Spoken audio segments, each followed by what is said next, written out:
বেশ কিছুদিন ধরেই উত্তরবঙ্গের ঐতিহ্যবাহী রাজশাহীর আলুর ঘন্ট খেতে ভীষণ রকমের ইচ্ছে করছিল।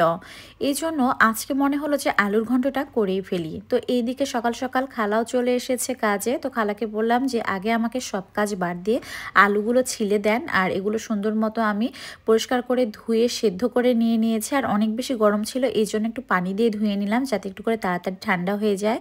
তো সুন্দর মতো আলুগুলো কিন্তু আমি ম্যাশ করে নিয়েছি। আর এইদিকে আমি পরিমাণ মতো পেঁয়াজ মশলা সব কিছু দিয়ে মশলাগুলো কিন্তু কষিয়ে নিচ্ছি।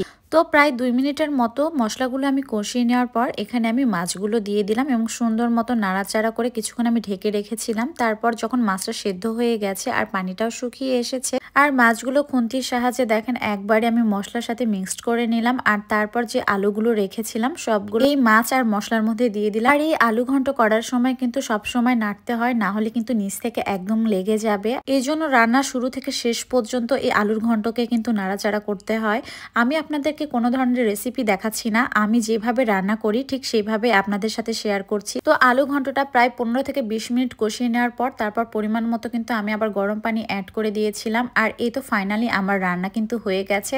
দেখতেও যতটা সুন্দর আর খেতেও যে এত পরিমাণ মজাদার এই আলুর ঘন্ট, আর পুরা বাড়ি একদম ঘ্রাণে মোমো করছে। আমার তো অনেক পছন্দের খাবার এই আলুর ঘন্ট, বিশেষ করে উত্তরবঙ্গের মানুষ কিন্তু সবাই পছন্দ করে আলুর ঘন্ট। আপনারা কে কে আলুর ঘন্ট পছন্দ করেন অবশ্যই কিন্তু জানাবেন। এইদিকে আমার আলুর ঘন্ট রান্না শেষ। তো এদিকে অফিস থেকে ফেরার পথে দেখছি যে ইভানের বাবা অনেকগুলো বাজার নিয়ে চলে আসছে, পেঁয়াজ আলু এগুলো আর কি।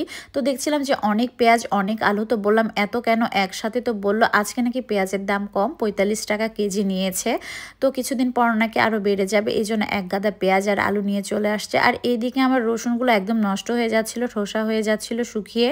তো আমি খালাকে বললাম যে আজকে আমাকে আদা আর রসুনগুলো একদম ছিলে দিবেন, সবগুলো ব্লেন্ড করে রেখে দেবো একবারে। কিন্তু এদিকে খালা আদা ছিলতে ছিলতে অনেকটা সময় পার করে ফেলেছে। তো বললাম যে থাক, আজকাল দরকার নেই, আপনি বাসায় যেয়ে ছিলিয়ে নিয়ে আসবেন। আর এইদিকে খামার থেকে 5 লিটার দুধও নিয়ে আসা হয়েছিল, এগুলো একদম অরিজিনাল খামার থেকে নিয়ে আসা।